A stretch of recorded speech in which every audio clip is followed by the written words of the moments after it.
Hello everyone, good morning all of you. मैं गुरु राकेश एक बार फिर आप सभी का आपके अपने यूट्यूब चैनल गुरु राकेश के ऊपर स्वागत करता हूं। आज के इस वीडियो में मैं बताने जा रहा हूं आपको 4 इंपॉर्टेंट टॉपिक्स जिनकी चर्चा आज के इस वीडियो में मैं करने जा रहा हूं आपके सामने। वो 4 इंपॉर्टेंट टॉपिक्स कौन कौन से हैं? फर्स्ट जो अपना टॉपिक है वो है असंगतता यानी अनिश्चितता, जिसको इंग्लिश टर्म के अंदर इनकम्पेटिबिलिटी कहते हैं। सेकंड जो अपना टॉपिक रहेगा वो रहेगा फर्टिलाइजेशन यानी कि निषेचन की क्रिया जो होती है वो कैसे होती है, क्या होती है। थर्ड जो अपना टॉपिक है वो रहेगा पराग नलिका की वृद्धि यानी ग्रोथ ऑफ पॉलन ट्यूब। और फोर्थ जो अपना इंपॉर्टेंट टॉपिक रहेगा वो रहेगा पराग नलिका का बीजांड में प्रवेश, कि पॉलन ट्यूब ओव्यूल के अंदर किस प्रकार से इंटर करती है, किन किन तरीकों से वो इंटर कर सकती है, इसके टाइप्स की हम इस वीडियो के अंदर चर्चा करने जाएंगे। तो सबसे पहले अपन पहले टॉपिक की बात करते हैं। सबसे पहला टॉपिक आता है अपना असंगतता या जिसको अनिश्चितता भी कहते हैं। नाम से हमें थोड़ा सा अनुमान लग रहा है। अनिश्चितता का मतलब निषेचन नहीं कर पाना, यानी अगर मेल और फीमेल गैमेट जननक्षम और कार्यक्षम होते हुए भी अगर निषेचन की क्रिया में असफल हो जाते हैं या निषेचन की क्रिया में विफल हो जाते हैं तो यही क्या कहलाता है? इनकम्पेटिबिलिटी या अनिश्चितता, या जिसको अपन असंगतता कह सकते हैं। ये जो अनिश्चितता या असंगतता है ये पराग स्त्रीकेसर की परस्पर जो क्रिया है उसके द्वारा संपन्न होती है, यानी उसके कारण होती है। और इसके लिए जिम्मेदार कौन है? इसके लिए उसका कोई फिजियोलॉजिकल जो फैक्टर है वो हो सकता है, या फिर उसका मॉर्फोलॉजिकल जो फैक्टर है वो उसके लिए जिम्मेदार हो सकता है असंगतता के लिए। अनिश्चितता या असंगतता जो है ये 2 प्रकार की होती है। एक तो होती है इंटर स्पेसिफिक, एक तो कौन सी है? इंटर स्पेसिफिक है, और एक है इंट्रा स्पेसिफिक। इंट्रा स्पेसिफिक, यहां पर आप इन 2 वर्डों के ऊपर मेनली फोकस रखें, क्योंकि मोस्टली कंफ्यूज जो होता है वो इन 2 वर्डों के ऊपर ही होता है। ये 2 वर्ड है क्या, इनका हिंदी में मीनिंग क्या होता है? इंटर स्पेसिफिक की अगर मैं बात करूं तो इंटर स्पेसिफिक को कहते हैं अंतराजातीय। क्या कहते हैं? अंतराजातीय। और इंट्रा स्पेसिफिक की बात अगर मैं करूं तो आंतर जातीय होता है। अब यहां पर अगर इन वर्डों को आप समझ सकते हैं तो इनका अर्थ आपके सामने आ जाएगा। कैसे?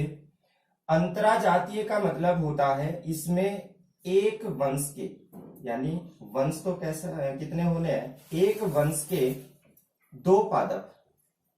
एक वंश के कितने पादप होने हैं? 2 होने हैं।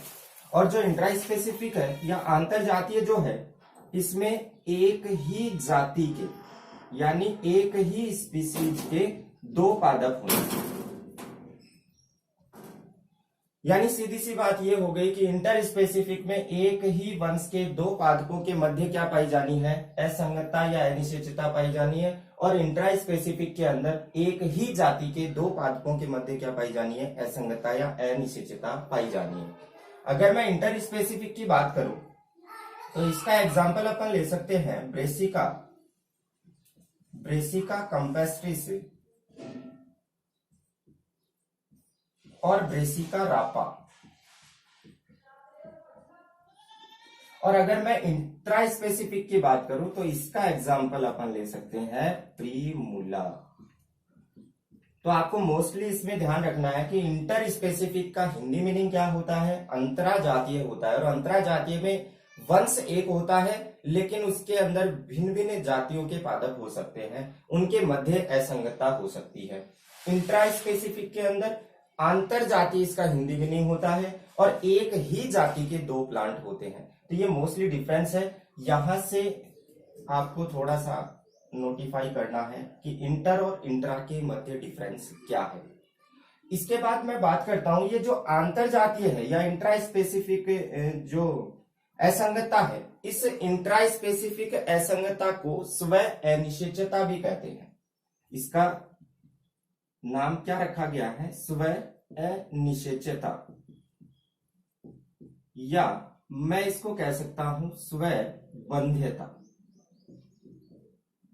क्योंकि एक ही जाति के 2 पादप हैं, आपस के अंदर ही फर्टिलाइज नहीं हो पा रहे, इसका मतलब निषेचन नहीं हो पा रहा, इसलिए स्व अनिश्चितता हो गई या फिर स्व बंध्यता हो गई। सेल्फ स्टेरिलिटी भी अपन इसको कह सकते हैं।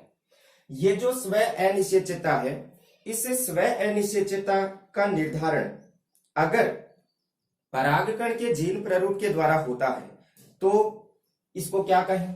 और अगर इसका स्व निषेचता का निर्धारण अगर बीजाणुद्भिद जो ऊतक है उनके जीन प्रारूपों के द्वारा होता है तो अपन उस अनिषेचता को क्या कहें। तो इसको समझने के लिए हम इसको देखते हैं कि ये जो स्व अनिषेचता है ये दोबारा दो प्रकार की हो रही है।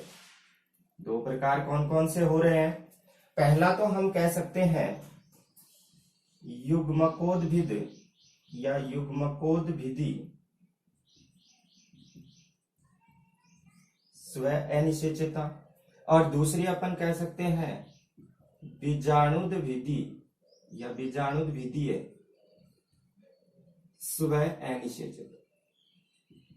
अनिषेचता। अब यहां हमें इन नामों से समझना है कि युग्मकोद्भिदीय अगर स्व अनिषेचता है इसका मतलब इसके अंदर जो परागकण है परागकण के जीन प्रारूप द्वारा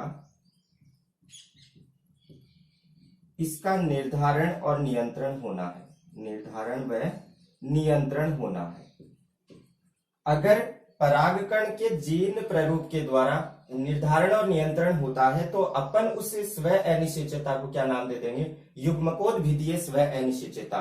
और इसी प्रकार इसका अगर उल्टा हो कि परागकण के द्वारा उस अनिषेचता का या उस स्व अनिषेचता का निर्धारण और नियंत्रण नहीं हो रहा, उसका निर्धारण और नियंत्रण किसके द्वारा हो रहा है, बीजाणुद्भिद ऊतक के द्वारा हो रहा है, तो हम उसको क्या कहेंगे, बीजाणुद्भिदीय स्व अनिषेचता कहेंगे।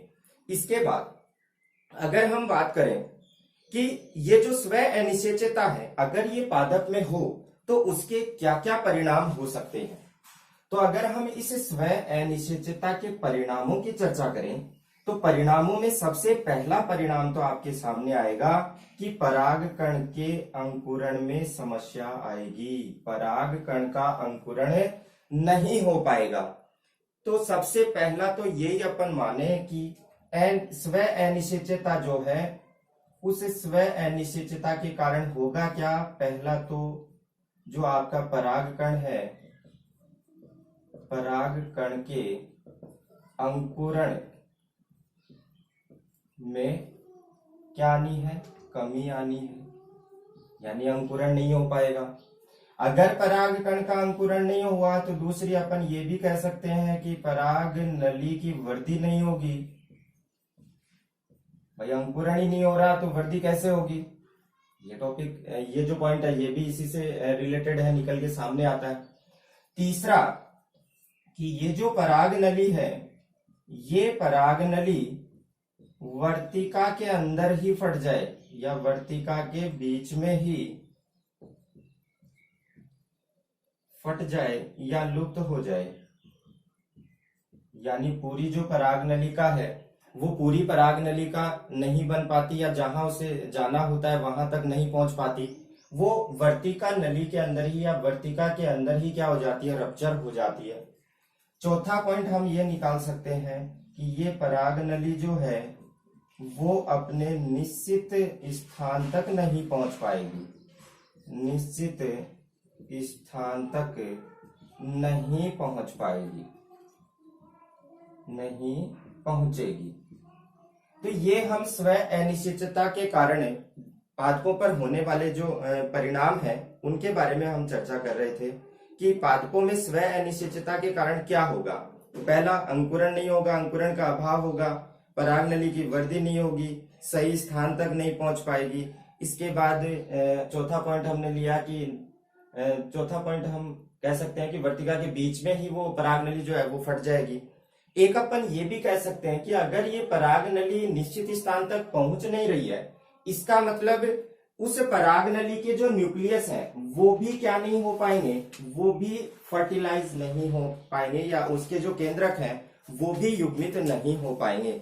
यानी हम चौथा पॉइंट ये कह सकते हैं कि पराग नलिका के जो केंद्रक हैं उनका युग्मन भी नहीं होगा, यानी केंद्रकों का युग्मन नहीं होगा। तो ये जो परिणाम है ये किसके दौरान उत्पन्न होते हैं पादपों में, अगर पादप में स्व अनिश्चितता पाई जाती है। स्व अनिश्चितता पाई जाने के कारण ये 5 जो परिणाम है वो आपको देखने को मिलेंगे उस प्लांट के अंदर। इसके बाद मैं आता हूं अपने नेक्स्ट टॉपिक के ऊपर, जो कि है फर्टिलाइजेशन या जिसको निषेचन कहते हैं। तो निषेचन के बारे में सबको आपको पता होगा कि फर्टिलाइजेशन की जो प्रोसेस है वो होती क्या है। तो आप कहोगे कि सर मेल और फीमेल गैमेट का युग्मित होना या मेल और फीमेल गैमेट का आपस में मिलना क्या कहलाता है? फर्टिलाइजेशन कहलाता है। तो यहाँ पर निषेचन की जब बात आती है तो निषेचन का मतलब होता है नर व मादा युग्मकों का संलयन, यानी मेल और फीमेल गैमेटों का आपस में जुड़ना ही क्या कहलाता है? निषेचन कहलाता है, या जिसको अपन फर्टिलाइजेशन कहते हैं। और ये जो फर्टिलाइजेशन की क्रिया है इसके बारे में सबसे पहले यानी सर्वप्रथम निषेचन की क्रिया के बारे में किसने बताया था? स्ट्रासबर्गर ने या स्ट्रासबर्जर ने बताया था। अब यहाँ आप ये सोचोगे कि सर ये बर्जर होता है या बर्गर होता है, तो इसके लिए मैं आपको बता दूं विद्यार्थियों कि इंग्लिश जो टर्म है उसमें आप उसको पढ़ने वाले के ऊपर डिपेंड करता है कि वो उसको बर्जर पढ़ता है या बर्गर पढ़ता है, क्योंकि वैज्ञानिकों के नाम ही कुछ इस तरीके के हैं। तो इसमें आप इतना कंफ्यूज ना हो, आप चाहे उसको बर्जर पढ़ें या बर्गर पढ़ें, क्योंकि बर्गर पढ़ने से खाने वाला जो बर्गर है वो थोड़ा सा ध्यान में आता है, तो उस तरफ ना जाए। सर्वप्रथम निषेचन की जो क्रिया है उसके बारे में किसने बताया था? स्ट्रासबर्जर ने बताया था। और इस स्ट्रासबर्जर ने क्या किया था? सबसे पहले ये निषेचन की जो क्रिया है वो लीलियम पादप के अंदर, कौन से पादप के अंदर खोजी थी इसने? एक पादप है जिसका नाम है लीलियम, इसके अंदर इसने इस निषेचन की क्रिया के बारे में बताया था।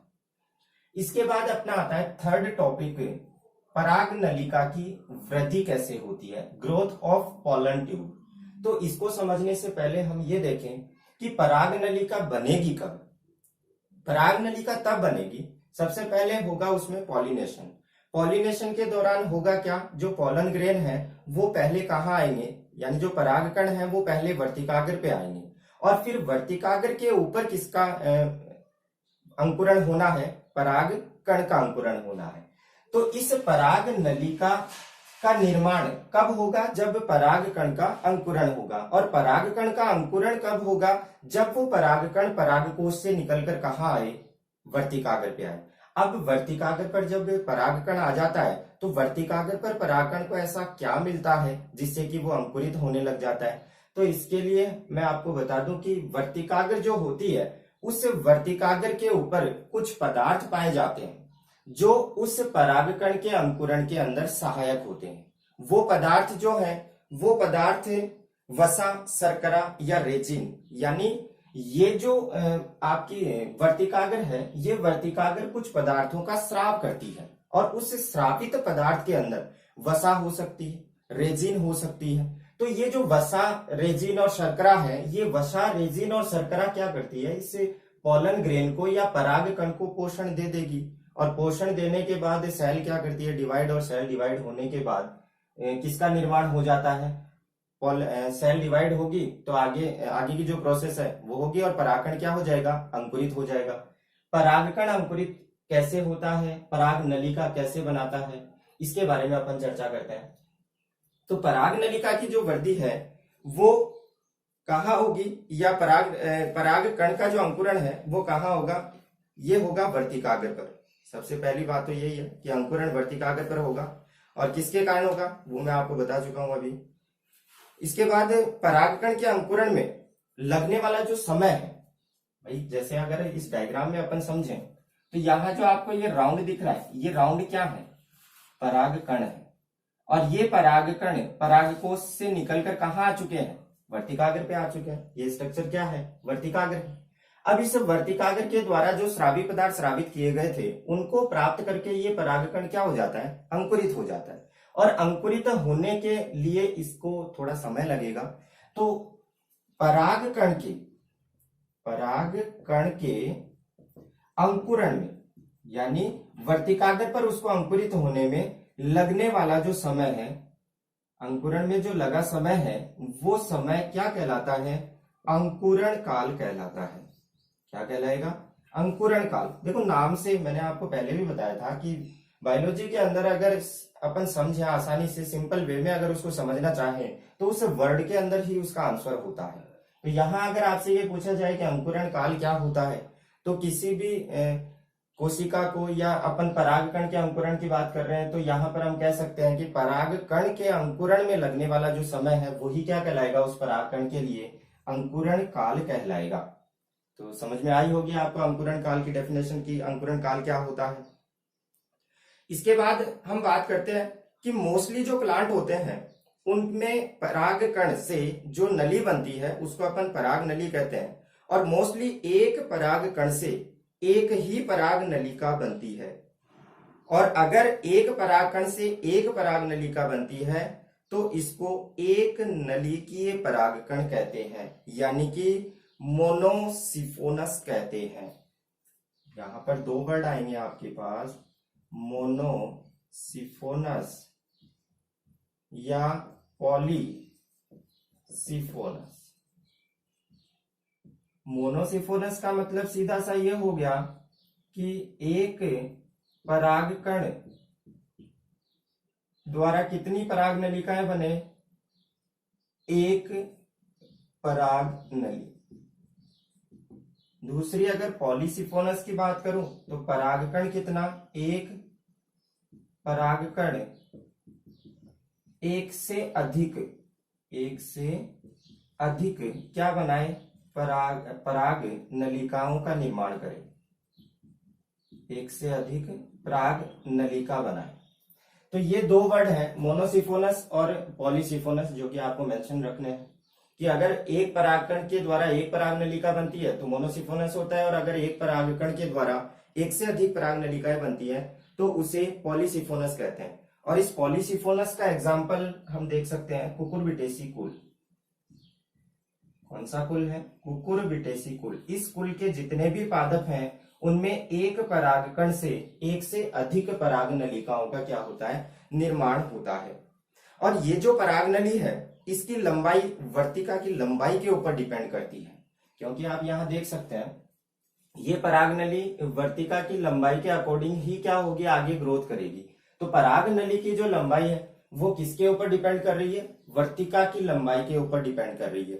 और हम एक पादप की बात करें, यानी जिया मेज यानी मक्का के पादप की बात करें कि उसमें पराग नली की लंबाई कितनी होती है, तो जिया मेज के अंदर या मक्का के पादप के अंदर इसकी लंबाई होती है 450 मिमी, 450 मिमी। ये एक फैक्ट दे रखा है बुक के अंदर कि मक्का यानी जिया मेज, बॉटनिकल नेम है इसका, जिसकी पराग नली की लंबाई कितनी होती है, 450 मिमी होती है। तो ये था परागकण का अंकुरण और उसकी वृद्धि, पराग नली की वृद्धि कैसे होती है। इसके बाद हम चर्चा करने जा रहे हैं पराग नलिका की वृद्धि कैसे होती है।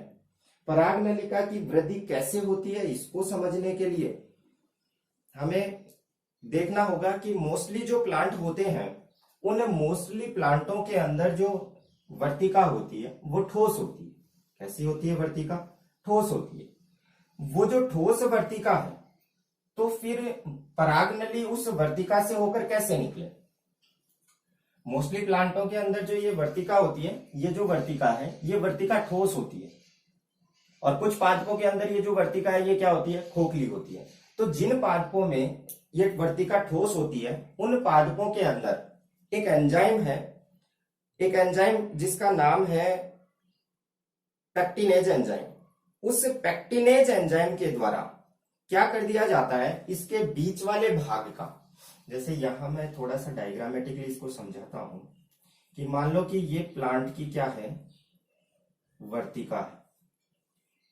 अब इस वर्तिका के अंदर यहां कोई परागकण है और वो अंकुरित होना है, वो इस प्रकार बीच से आना है। लेकिन इस वर्तिका के अंदर, इस वर्तिका नली की अगर बात की जाए तो ये ठोस है या इसके अंदर पदार्थ भरा हुआ है। तो यहां से निकलने वाली ये जो पराग नली है वो आगे कैसे जाए, तो इसको आगे जाने के लिए क्या होता है, एक एंजाइम है पेक्टिनेज। ये पेक्टिनेज एंजाइम क्या करता है, ये पेक्टिनेज एंजाइम इस पराग नलिका के मध्य भाग के जो उत्तक होते हैं उनको गला देता है। मध्य भाग के ऊतकों को अगर गला देगा तो देखो बीच से क्या बन जाएगा, एक वे बन जाएगा, एक रास्ता बन जाएगा। तो ये जो पराग नली है अब आसानी से इस रास्ते से होकर आगे क्या कर सकती है, गमन कर सकती है। तो इस प्रकार जो अधिकांश बंद होती है वर्तिका नली या जिसके अंदर ठोस पदार्थ पाया जाता है, उन वर्तिका नलियों के अंदर पैक्टिनेज एंजाइम के द्वारा उनके मध्य के ऊतकों को क्या कर दिया जाता है, गला दिया जाता है। और गलाने के बाद जो रास्ता बनता है उससे होकर पराग नली क्या करती है, आगे की तरफ वृद्धि करती है। और कुछ पादप है जिनमें ये खोखली होती है, तो अगर खोखली होगी तो पराग नली को आगे जाने में कोई समस्या नहीं आएगी, वो सीधी सीधी उस खोखले भाग से होकर कहाँ चली जाएगी, आगे की तरफ गति कर जाएगी।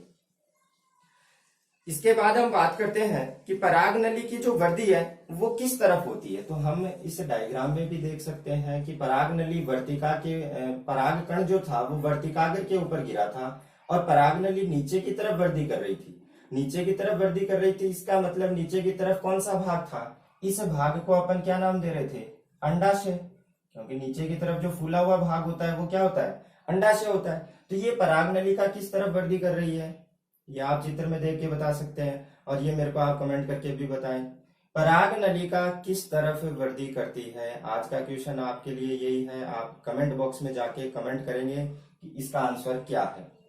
इसके बाद हम चर्चा करते हैं नेक्स्ट जो अपना टॉपिक है, वो टॉपिक पराग नलिका का बीजांड में प्रवेश।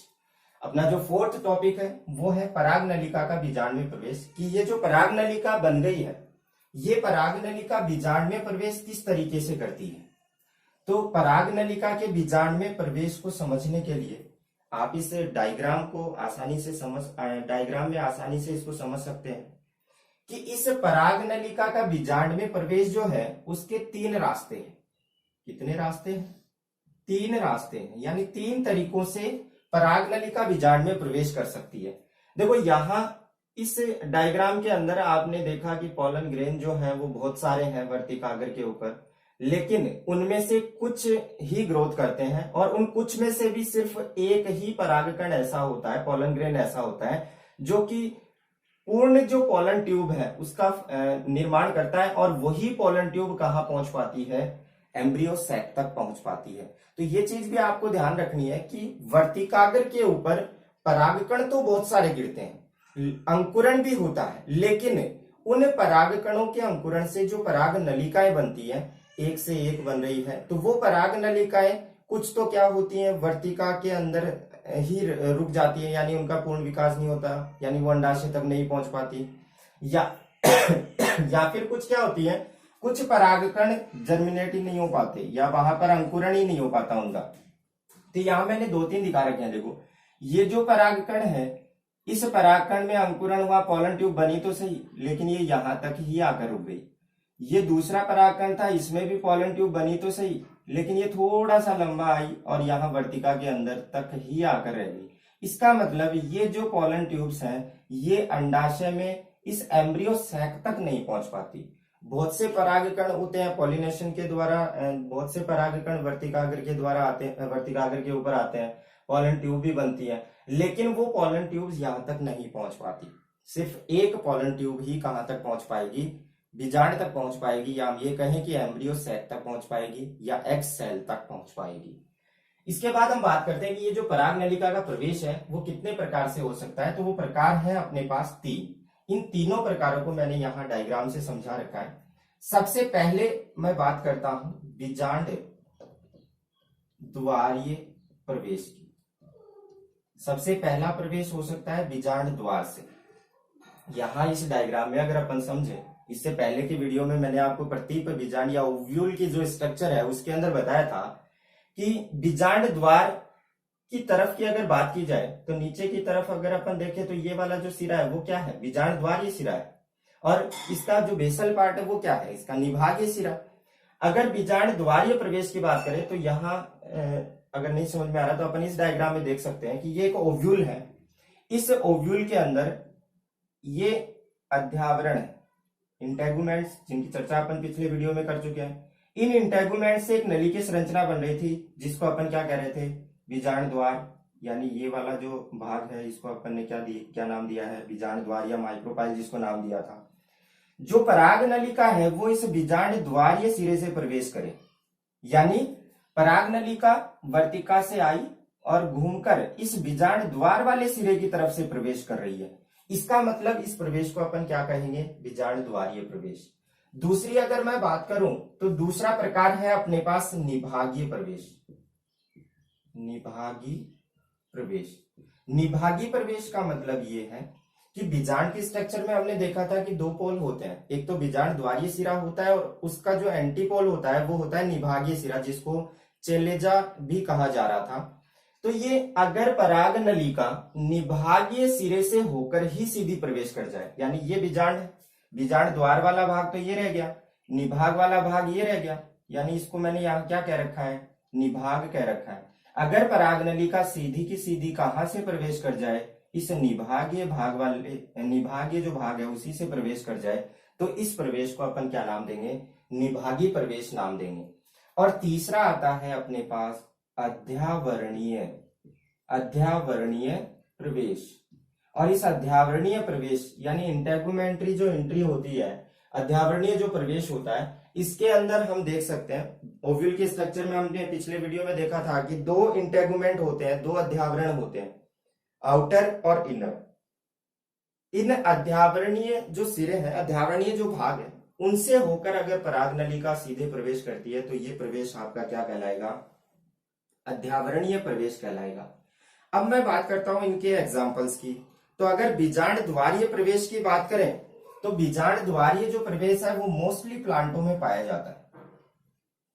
मोस्टली प्लांट्स में जो पराग नलिका का इंटर होना है वो किस प्रकार का होता है? बीजांड द्वारीय होता है। इसके बाद अगर मैं निभागीय प्रवेश के एग्जाम्पल की बात करूं तो एक प्लांट है कैजुराइला। इस कैजुराइला पादप के अंदर जो पराग नलिका है वो कौन से भाग से प्रवेश करती है? निभागीय सिरे से प्रवेश करती है।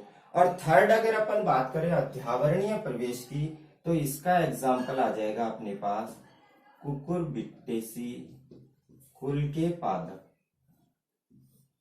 यानी ये एग्जाम्पल्स हो गए। बीजांड के अंदर पराग नलिका का प्रवेश तीन प्रकार से और किन किन पादपों में किस किस प्रकार से होता है उसकी चर्चा हमने कर ली है। इसके बाद हम चर्चा करेंगे कि ये जो पराग नलिका का भ्रूण में प्रवेश है वो किस प्रकार से हो सकता है। तो पराग नलिका का भ्रूण में प्रवेश तीन प्रकार से हो सकता है। ये भ्रूण एम्ब्रियो सैक के अंदर जो प्रवेश है वो तीन प्रकार से हो सकता है। एक तो एग सेल और उसकी सहायक कोशिका के बीच से। एग सेल और उसकी सहायक कोशिका का मीन्स समझने के लिए आप यहां देखें, ये जो तीन कोशिकाओं का समूह है, ओव्यूल की स्ट्रक्चर में मैं आपको बता चुका हूं कि ये तीन कोशिकाओं का समूह क्या कहलाता है? अंड समुच्चय कहलाता है। और इस अंड समुच्चय के अंदर जो बीच वाली कोशिका है वो सेल कौन सी है? एग सेल है। और बाकी की जो दो सेल्स हैं वो सेल्स क्या है? सिनर्जिड सेल है या सहायक कोशिका है। अगर इस अंड कोशिका और इस सहायक कोशिका के बीच से होकर, या फिर हम ये कहें कि एक अंड कोशिका और एक सहायक कोशिका के बीच से होकर अगर पराग नलिका प्रवेश कर जाए तो एक तरीका तो ये है। दूसरा तरीका ये भी हो सकता है कि ये जो दोनों सहायक कोशिकाएं हैं इनके बीच से प्रवेश कर जाए, क्योंकि बीच वाली कोशिका क्या है? Egg cell. और तीसरा इसका ये भी हो सकता है कि जो आपकी एम्ब्रियो सैक की यानी भ्रूणकोश की भित्ति है, उस भ्रूणकोश की भित्ति और इस सहायक सेल के बीच से हो जाए, यानी इस भ्रूणकोश की भित्ति और सहायक सेल के बीच से यहां से हो जाए या फिर यहां से हो जाए। तो ये तीन जो प्रकार है, इन तीन प्रकारों से ये जो पराग नलिका है ये किसमें प्रवेश कर सकती है? एम्ब्रियो सैक में प्रवेश कर सकती है, यानी भ्रूण कोश के अंदर प्रवेश कर सकती है। अब प्रवेश करने के दौरान देखो कुछ स्टेप्स भी हो सकती है। हो सकता है कि ये जो पराग नलिका है ये जैसे ही इस सहायक कोशिका के पास से इंटर कर रही है तो इंटर करने के दौरान यहीं पे रप्चर हो जाए और सहायक कोशिका के जीव द्रव्य के साथ है ये गुलित अवस्था में आ जाए। हो सकता है कि ये दोनों के बीच से निकलकर एग सेल के साथ क्या हो जाए? अटैच हो जाए। तो वो जो प्रोसेस है वो अपन देखेंगे नेक्स्ट जो अपनी वीडियो रहेगी उसके अंदर। ये अपने आज के इस वीडियो के जो 4 टॉपिक्स थे वो 4 टॉपिक्स हमने सिंपली वे के अंदर समझ लिए हैं। अगर फिर भी आपको कोई समस्या हो तो नीचे कमेंट बॉक्स में जाकर कमेंट जरूर करें। मैं गुरु राकेश आपसे यही एक उम्मीद रखता हूं कि आपको जो ये मेरा प्रयास है ये कैसा लग रहा है, इसके बारे में कमेंट करके जरूर बताएं। Thanks and watch.